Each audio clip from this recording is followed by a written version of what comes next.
ಮುಖ್ಯಮಂತ್ರಿ ಸ್ಥಾನಕ್ಕೆ ಸಿದ್ದರಾಮಯ್ಯ ಅವರು ರಾಜೀನಾಮೆ ನೀಡಿರುವ ಹಿನ್ನೆಲೆ ರಾಜ್ಯದ ಮುಂದಿನ ಮುಖ್ಯಮಂತ್ರಿಯಾಗಿ ಡಿಕೆ ಶಿವಕುಮಾರ್ ಅಧಿಕಾರ ವಹಿಸಿಕೊಳ್ಳುವುದು ಬಹುತೇಕ ಖಚಿತವಾಗಿದೆ.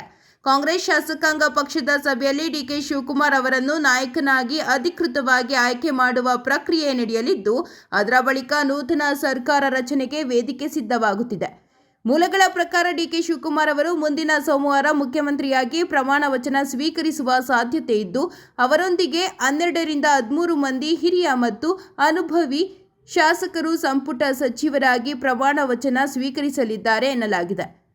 ಈ ಮೂಲಕ ರಾಜ್ಯದಲ್ಲಿ ಹೊಸ ನಾಯಕತ್ವದ ಅಧ್ಯಾಯ ಆರಂಭವಾಗಲಿದ್ದು, ಕಾಂಗ್ರೆಸ್ ಸರ್ಕಾರದ ಆಡಳಿತಕ್ಕೆ ಹೊಸ ದಿಕ್ಕು ಸಿಗಲಿದೆ ಎಂಬ ನಿರೀಕ್ಷೆ ವ್ಯಕ್ತವಾಗಿದೆ. ವಿಧಾನಸೌಧದಲ್ಲಿ ನಡೆಯಲಿರುವ ಶಾಸಕಾಂಗ ಪಕ್ಷದ ಸಭೆಯ ಬಳಿಕ ಪ್ರಮಾಣ ವಚನ ಸಮಾರಂಭದ ಅಂತಿಮ ರೂಪುರೇಷೆಗಳು ಪ್ರಕಟವಾಗುವ ಸಾಧ್ಯತೆ ಇದೆ.